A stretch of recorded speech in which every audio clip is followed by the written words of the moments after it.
안녕하십니까. 스탁과 스토리 수다가 있는 수요일입니다. 김기수의 돌직구 타임 NTNW 김기수 인사드리겠습니다. 자, 모처럼 만에 시장이 강한 반등을 보였습니다. 자, 우리가 곰곰이 생각을 한번 해볼 필요가 있죠. 작년 1년 전이죠. 2021년만 해도 1월 달에 1월 11일 날 3,266포인트를 가면서 급등했었을 때 그때 나왔던 말이 포모 현상이죠. 잊히는 두려움, 함께하지 못하는 두려움. 이것 때문에 주식을 하지 않으면 안 되겠다라고 하는 그런 열망이 섞여 있었던 포모 현상이 지배했었던 부분. 근데 사실 그때가 지수의 거의 고점이었죠. 그죠? 반면에 오늘은 이번 2022년은 정말 여러분들 악재는 종합 선물 세트처럼 오는 것처럼 무수히 많은 악재가 지금 2022년 1, 2, 3월 달을 지배하고 있으면서 잊히는 즐거움, 조모 현상이 나타나고 있는 부분입니다. 참여하지 않는다는 생각에 주식시장에 안 하는 것이 좋겠다라고 생각하는 생각. 주식은요, 외로워야 됩니다. 그리고 그 속에서 남들이 열화와 같을 때 매도를 준비하고 남들이 고통스럽다고 생각하고 쳐다보기 싫다고 할 때 주식을 매수해야 되는 거지요. 그 근거에 대해서 잠시 후에 말씀드리도록 하겠습니다. 자, 노란톡에 대한 설명을 드리도록 하겠습니다. 문자로 샵 0988을 누르시거나 아니면 하단 자막에 있는 아직 조금 늦었네요. 그죠? QR코드 오른쪽을 누르시면 노란톡으로 저와 소통할 수 있는 부분이 생기게 됩니다. 잠시 후에 본격적으로 왜 시장을 매수해야 되는지를 여러분들께 말씀드리도록 하겠습니다.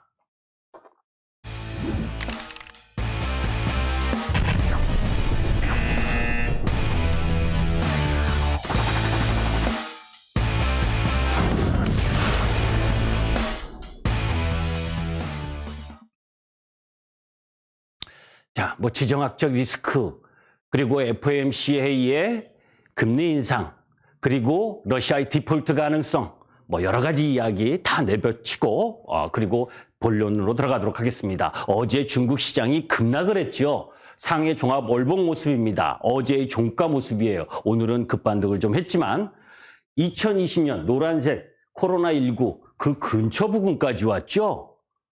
엄청난 하락이었습니다. 왜? 미국에 상장되어 있는 중국 빅테크 주식들, 알리바바, 장동닷컴, 비리비리리오 할 거 없이 급락을 월요일부터 급락을 했거든요. 그러면서 상하이 선전 항생 4, 5%대 급락을 보였습니다.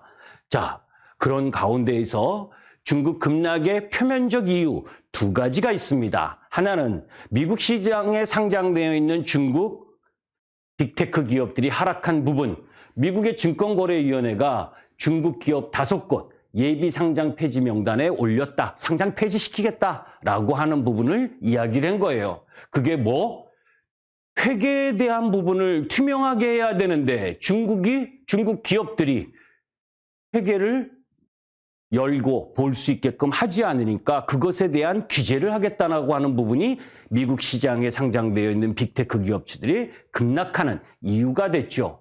두 번째는 말입니다.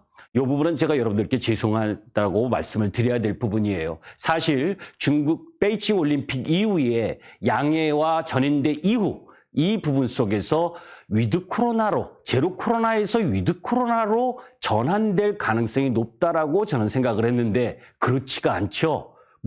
우리나라는 엊그제 40만 명 발생을 해도 계속이다. 고죠, 그죠? 그런데 중국은 5천 명 발생했는데 각 성들을 봉쇄하고 있는 부분. 그래서, 그죠? 실리콘밸리로 불리는 광둥성 선전시가 전면 봉쇄됐다라고 하는 부분. 그러니까 중국 경기에 대한 우려가 나타나면서 어제 중국 시장 급락을 했죠. 그런데 이게 표면적인 이유인데 저는 이것 때문이라고 생각을 합니다. 지금 이 부분 잘 보셔야 돼요. 어제 회담이 끝났지만 미국이 러시아를 중국이 지원하면 심각한 결과를 초래할 거다. 중국이 대답을 안 했죠. 7시간 동안 장시간 하는데. 그죠? 셜리번과 양제츠 로마서 회담을 했는데 이게 왜 중요하냐? 자, 생각해 보시면 중국이 러시아를 지원하게 되고 그러고 서방 국가하고 맞붙게 되면 이건 신냉전 시대의 전면전이잖아요. 그러면 제3차 세계대전이든 핵전쟁이든 엄청난 돌발 상황이 발생할 수 있는 부분입니다. 그러니까 미국이 압박을 가했는데 중국이 대답을 안 하고 미적지근하는 거죠. 그런데 여기서 곰곰이 생각해 보면 러시아는 원자재를 수출해서 먹고 사는 나라지만 중국은 교육을 해야 되는 나라입니다. 미국과 유럽, 이 이후에 무역을 통해서 GDP를 올리는 나라인데 행여나 러시아처럼 제재를 가하면 중국 어떻게 버텨나겠어요? 서방 국가도 피해를 입지만 중국은 더 극단적인 하락을 보일 겁니다.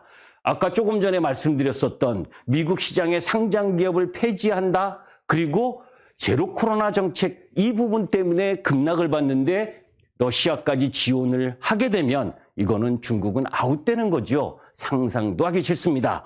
그런 압박 요인으로 작용했을 가능성이 높다. 사실 3월 4일과 3월 5일 날 중국 양해와 전인대가 끝나면서 다행스럽게 경제 성장률 목표치는 5.5%라고 했는데 구체적인 경기 부양안이 없어요. 그러니까 뭡니까? 중국 시장의 압박이 심해졌었던 부분이다. 자, 그런 가운데에서 미국에 있어서 지금 러시아와 관련된 원유와 천연가스 제재 바이든 잘하고 있다. 77%. 그죠? 반면에 바이든 지지율은 43%입니다. 저는 누구를 위한 미국의 이 압박이 계속되고 있는 가운데에서 전쟁 부분에 있어서 실익을 얻으려고 하는 부분은 결국 바이든이잖아요. 올해 11월에 중간선거가 있는데 인플레이션 니네 때문이다. 그죠? 러시아, 우크라이나 침공 너네 때문이다. 라고 하면서 떠붙이고 그리고 그 속에서 주가 하락. 그 다음 뭐예요? 서서히 2, 4분기부터 주가 상승 흐름을 갖고 가서 중간선거 부분에 있어서는 주가도 상승하고 경제도 나아지는 큰 그림을 바이든이 그리고 있는 것이 아니냐. 그죠? 자, 그런 가운데에서 어제 유가가 130불까지 올라갔던 유가가 96불까지 떨어졌습니다. 가장 큰 이야기는 뭐예요? 이란 핵협상과 관련돼서 러시아가 반대하던 부분을 완화하는 그런 이야기가 나왔죠. 그게 아니어도 원자재 가격이나 유가가 계속 오르기만 할 수 있는 게 아닙니다. 그 이야기는 이전에도 했었으니까 중요한 부분은 러시아와 우크라이나 협상 타결 가능성이 있다는 거예요. 푸틴이 요구하고 있는 조건 4가지 정도가 있는데 그죠? 돈바스 지역에 친러 반군이 설립한 도네츠크 인민공화국과 루안스크 인민공화국 요 부분이 사실 걸림돌이 되고 있는 부분이거든요. 그런데 우크라이나와 그리고 러시아가 지금 2월 24일 날 개전한 이후로 그죠? 뭐 2, 3일 만에 정복할 수 있는 부분이다라고 생각을 했는데 지금 벌써 20일이 가까우고 있습니다. 여러분들께 지난 2주 전에 말씀드렸었죠. 지정학적 리스크, 전쟁 이런 부분들 속에서 바닥을 만드는 과정이 평균 19일, 20일 정도 소요된다. 그죠? 2주 전 여러분들께 말씀드렸었던 오늘이 20일째입니다. 그죠? 자, 그런 가운데에서 바이든이 24일 날 우크라이나 사태 논의위에서 유럽 방문하고 나름 제가 보는 관점 부분에 있어서는 이제 휴전 협상으로 갈 수 있는 시기가 다가오고 있다. 자, 그러면 구체적으로 한번 보도록 하겠습니다. 어젯밤에 자료를 만든 거기 때문에 차트나 이런 내용들은 어젯밤 쪽 부분입니다. 참고하시기 바라죠. 자, 여기서 글로벌 시장의 극단적 공포 모습의 차트입니다. 어제 상해 종합. 자, 여기서 포커스를 보셔야 될 부분은 노란색 원입니다. 여기 1월 28일, 그죠? 1월 28일 우리나라 시장 코스피 기준 2,591포인트를 찍었던 때예요. 그죠? 자, 2,591포인트를 찍었던 이후의 상해 종합은 박살이 나서 더 떨어졌습니다. 자, 그 다음 니케이 역시 1월 말 이후에 저점을 붕괴하고 더 내려왔죠. 대만 시장도 마찬가지입니다. 1월 노란색 1월 말 저점 이후에 더 내려왔어요. 그리고 독일 닥스, 유럽 가장 러시아와 우크라이나 전쟁의 피해 당사국가들 아닙니까? 독일 1월 말 뭐 엄청나게 내려왔죠. 급락. 자, 그런데 여기서 한번 보세요. 나스닥 종합입니다. 1월 말 그리고 저점을 내려오긴 했어도 그렇게 크게 내려오진 않았습니다. 그죠? 중국의 빅테크 관련 기업주들이 더 저점을 갱신했지 사실 그 외의 기업들은 그렇게 1월 말 저점 부분을 깨지 않았습니다. 특히 뭐예요? 애플을 비롯한 대부분의 빅테크 관련주들은 그건 뭐예요? 힘을 잡아주고 있다라고 하는 부분이지요. 거기에 우리나라 시장입니다. 자, 좀 지저분하죠? 2591포인트 1월 28일 날, 그죠? 설 전이지요. 설 전 수요일 날 여러분들께 그려드렸었던 내용입니다. 2591포인트를 저점을 깨지 않았습니다. 그죠? 그리고 오늘 반등을 들어왔잖아요.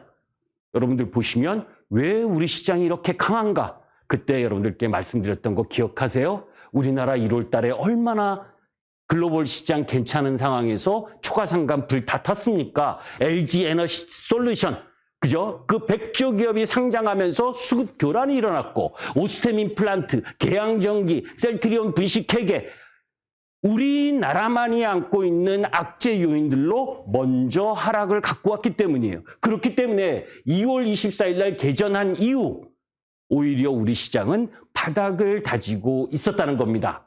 저는 3월 FOMC 전후, 그러니까 내일 새벽 뭐예요?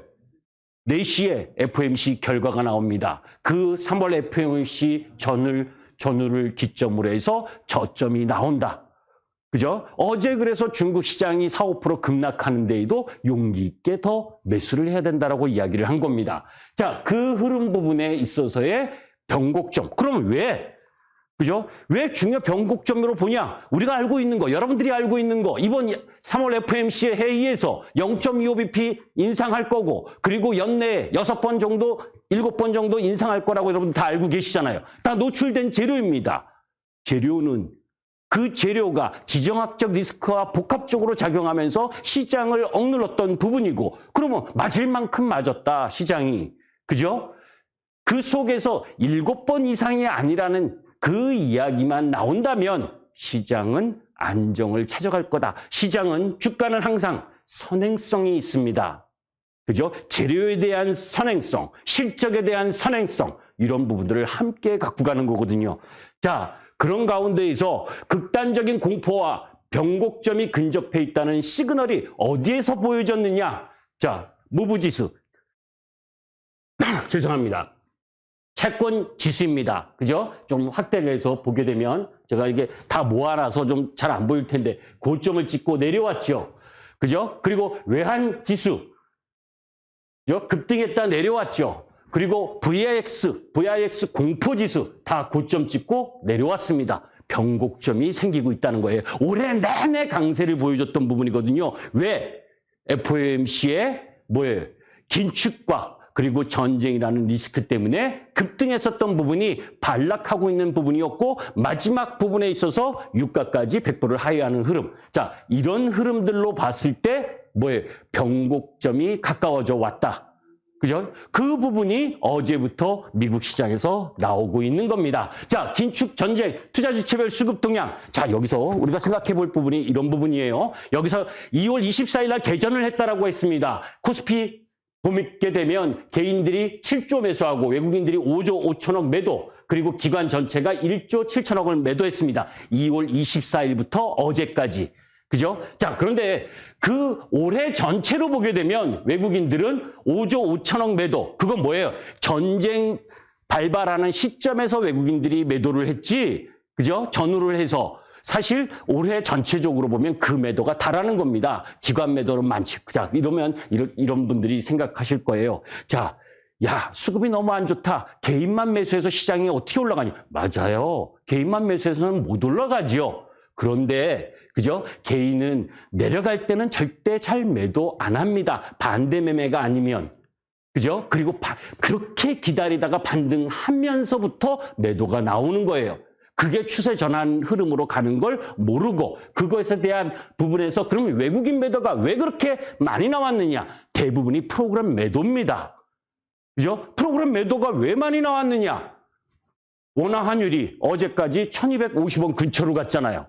그죠? 자, 이게 원화 환율 차트입니다. 자, 1597원까지 갔었던 2008년 리만 브라더스 때 1597원 엄청나게 올랐죠? 앉아서 주식을 손해봐야 되는 구조이기 때문에 외국인들의 매도가 계속 나오는 겁니다. 환율이 올라가면. 그죠? 그리고 그리스 위기 때 1277원, 2013년 텐트럼, 그죠? 이 금리, 이 부분 때문에 1163원, 그리고 2016년 유가 급락 제조업 침체 때 1245원. 자, 하다못해 코로나19 때 1296원까지 갔어요. 자, 잘 보시면 우리나라 환율이 결국 환율이라는 건 그 국가의 경쟁력을 이야기하는 거잖아요. 그죠? 글로벌 주변 상황도 중요하고 그런 부분 때문에 전쟁과 인플레이션 우려 때문에 어제 1250원 근처까지 갔지만 오늘 1235원까지 발라 그랬죠. 이제 워낙 강세 쪽으로 가면 외국인 프로그램 매도들 나갔던 게 프로그램 매수로 전환될 수 있는 흐름을 갖고 간다는 겁니다. 자, 저 면면이 보니까 우리나라가 대채무 상환 위험도 아니고 글로벌 신용경색이 재현된 것도 아닌데 1250원 이상으로 잠시 뭐 핵전쟁이니 또 뭐 제3차 세계대전이니 이런 이야기 때문에 살짝 올라갈 수는 있어도 그것이 추세를 가져갈 수는 없다라고 하는 부분입니다. 자, 코스피 추가 하락 쉽지 않은 가격대 시간이 없기 때문에 좀 빨리빨리 할 텐데 코스피 PBR 1배가 2600포인트예요. 그죠? 2600포인트니까 지금 이 위치 오늘 올라서 2660 정도 되나요? 그죠? 오늘 코스피가 1.44%, 코스닥이 2.34%. 그죠? 그 정도 올랐잖아요. 그죠? 그럼에도 불구하고 아직 반등의 시발점이다라고 보는 거지 여기서 매도하는 부분은 아니다라고 보시면 됩니다. 자, 그런 가운데 이렇게 시장과 관련된 상황 속에서 그죠? 상황 속에서 이제 하나 이야기를 하는 그러면 여러분들 주도 섹터가 뭐냐? 여러분들 이미 연말에 제가 여러분들께 말씀을 드렸을 거예요. 그죠? DDR5 반도체 기판이다. 그죠? 없어서 못 판다. 심태, 코리아 서키트, 대덕전자. 이런 유형의. 그러면 왜 못 파냐? 왜 그렇게 없어서 못 팔 지경이냐? 잘 생각해 보세요, 여러분들. 여러분들 메타버스, NFT 이거 없었던 거죠? 반도체 기판은 휴대폰이든 그리고 PC든 노트북이든 다 들어가잖아요. 그런데 메타버스 데이터 센터 구축해야 되죠? 거기에 자율주행차 되면 거기에 이 기판이 더 많은 기판들이 필요로 하지요. 그죠? 엄청난 수요가 발생되는 부분이라는 겁니다. 그래서 이쪽 주도주는 오늘 항공주가 많이 올라왔어요. 그죠? 대한항공하고 아시아나항공이 고점을 벗긴 전체 섹터가 고점을 벗겨서 가는 것이 주도 섹터입니다. 주도주고. 그죠? 낙폭이 과대해서 하루 20% 상승했다고 그걸 주도 섹터, 주도주라고 하지 않아요. 그죠? 여러분들 차트를 한번 보시면 심택이나 대덕전자는 다 정고점 근처입니다. 최고점 근처. 그것의 대장이 누구예요? LG 이노텍. 그죠? LG 이노텍이잖아요. LG 이노텍. 거기에는 또 오늘 이런 기사도 중요한 역할을 했습니다. 여러분들 알고 계시죠? 삼성이 갤럭시 탭인가 그거를 애플을 경쟁해서 이기려고 만들어서 내놨는데 불꽃 튄대죠? 그죠? 불꽃 튄대잖아요. 발열. 그죠? 그래가지고 지금 퇴출 당하기 일보 직전입니다. 그 반사급부 누가 보게 되는 건가요? 애플입니다. 그리고 애플이 또 뭡니까? 5G. 우리나라 지금 5G 아니죠? 그죠? 5G의 진짜는 애플이 지금 시작하고 있습니다. 거기에 들어가야 되는 기판, 3D 광학 솔루션. 제가 여러분들께 말씀드렸죠. 그죠? 자율주행과 메타버스의 하드웨어. 그게 LG 이노텍이다. 거기에 플러스 기판 쪽에 또 힘을 싣는다. 이걸 생각하면 주도 섹터입니다. 그죠? 그런 가운데에서 오미크론이 40만 명이 나와도 그죠? 40만 명이 나와도 결국 영국이 해제했고 베트남도 해제하는 흐름. 그죠? 그런 부분들로 가면 리오프닝. 그죠? 이런 부분들이 함께 진행되고 있다라고 보시면 돼요. 자, 그런 가운데에서 수급적으로 3월 18일 금요일 날 FTSE 지수 리밸런싱이 있습니다. 그죠? 3월 FTSE 정기 변경, 이 부분은 비중은 크지 않지만 그래도 종목들은 여러분들 좀 보실 필요가 있어요. 왜? 없는 살림에 수급이 들어올 수 있잖아요. 그죠? 현대진공업이라든지 SD바이오센서, 위지역 스튜디오, BNT, 그리고 하나마이크론, 다날, 인텔리안 테크, 뭐 이런 쪽 라인 부분들의 종목이 편입이 됩니다. 그러니까 수급적으로 양호할 수 있죠. 반대로 거래 정지당한 오스테이플란트나 코리아나, 대화제약, 무화 뭐 이런 몇몇 종목들은 퇴출을 당하죠. 그죠? 그런 부분들로 생각을 해야 되는데 그 속에서 또 하나 현대중공업 같은 경우에는 보호예수 해제가 있습니다. 그러니까 내일부터 매도할 수 있는 부분, 그러니까 이런 부분도 함께 고려를 해야 돼요. 자, 전체적으로 봐서 시장은 아까 제가 좀 속도를 빨리 하고 나왔지만 전체적인 상황에서 코스피 지수나 코스닥, 오늘 비단 코스닥이 많이 올랐고, 그죠? 상대적으로 코스피는 적게 올랐습니다. 거기에 외국인들의 수급 자체도 코스피는 외국인들 매도가 여전히 나왔죠. 그 나온 부분이 뭐예요? 삼성전자와 하이닉스 쪽의 매도가 좀 나왔어요. 그래서 저는 이 시장 지수가 반등하는데 있어서 코스피가 지수가 급격하게 반등하기보다 찔끔찔끔 반등을 할 겁니다. 삼성전자는 맨 마지막에 반등할 가능성이 높다. 그래서 개인 투자가분들이 삼성전자를 너무 빨리 일찍 들어가는 것은 저는 조금 더 지켜봐야 될 부분이 있다. 이 이야기는 뭐냐면 우리가 이런 부분이죠. 여러분들 큰 기관이나 외국인들이 프로그램 매수든 뭐든 간에 이제 시장이 좀 완화돼서 다시 살려고 하는데 그죠? 제일 큰 시가총액 지수 연관성이 큰 삼성전자부터 확 사서 들어가면 지수가 불꽃 일으키겠죠? 불꽃 일으키면 다른 주식들, 사고 싶은 주식들, 지정학적 리스크 때문에 그리고 긴축이라는 이슈 때문에 일부 매도했었던, 거기에는 공매도까지 쳤었던 그런 부분들을 다시 다 사놓기가 쉽지가 않잖아요. 그러니까 지수의 레벨 자체를 빨리 올리려고 하지 않을 겁니다. 그렇기 때문에 시가총액 큰 삼성전자나 현대차나 이런 쪽 라인 부분들은 일정 정도 속도 조절을 할 거다. 그런 가운데에서 오히려 아까 말씀드렸던 반도체 기판 관련 부분에 있어서 그죠? FCBGA 이쪽 부분을 주력으로 그죠? 포인트를 놓고 그 속에서 여행 관련주와 그리고 카지노 관련주 이런 부분들을 이쪽은 주도 섹터는 아닙니다. 그러나 비주도 섹터의 반등, 리바운딩 흐름 그리고 정책적 부분에서 한 번씩 다 돌아 나왔죠. 그죠? 건설주 그리고 원전주 그리고 또 우주항공 방산 이쪽 라인들 그리고 신재생 에너지 이런 쪽이 다 한 번씩 반전하면서 되돌아 나왔잖아요. 그죠? 신고점을 경신하지 못했지만 정책적 수혜 대통령이 바뀐 과정, 정권이 바뀌는 과정에서의 수혜를 볼 수 있는 쪽입니다. 자, 여하튼 시장은 지금 뉴스 플로우에서 엄청나게 섹터가 왔다리 갔다리를 해요. 왔다리 갔다리를 할 때 진검승부를 하는 섹터와 종목은 어디고 그 속에서 단기적인 반등 흐름을 갖고 갈 수 있는 종목 부분은 어느 것이 체크할 필요가 있다.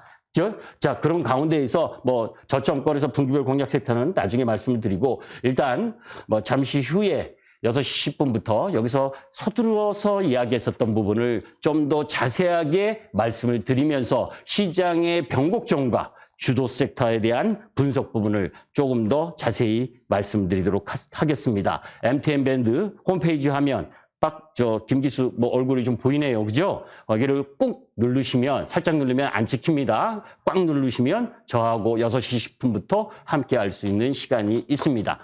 짧고 간단하게 시장과 주도 섹터에 대한 이야기를 하도록 하겠습니다. 감사합니다. 김기수였습니다.